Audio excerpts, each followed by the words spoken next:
এই হচ্ছে আমার পুচু। এর শুধু দুটো কাজ আছে, খাওয়া আর ঘুম। বাকি নিত্যকর্ম তো সে তো বাদ দাও, এইগুলো ছাড়া ওর কোনো কাজ নেই। আর ঘুম ওর সবথেকে ফেভারিট। তবে ঘুমের একটা নির্দিষ্ট কন্ডিশন আছে, এইভাবে না ঘুমোলে তার শান্তি হয় না। এইভাবে তাকে আমার গায়ের মধ্যে শুতে দাও, ব্যাস, সে আর জীবনে কিচ্ছু চাই না। ওর জন্য আমার জ্বর ভরত হয়ে যাওয়ার অবস্থা। আমাকে আস্তে আস্তে সরতে হয়, সরে সরে আমি আমার কাজে যাই।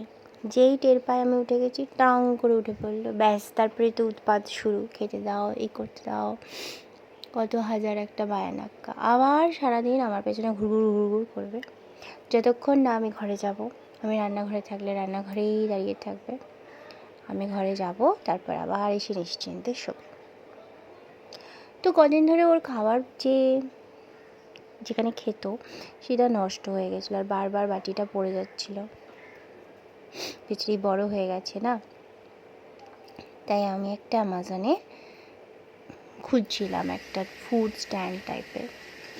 তো অ্যামাজনে ফুড স্ট্যান্ড দেখে যে ছবিগুলো দেখে আমার মাথায় একটা আইডিয়া এলো।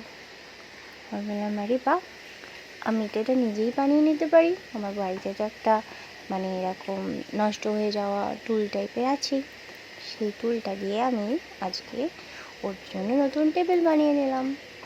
And I feel so happy for my desi jugaad.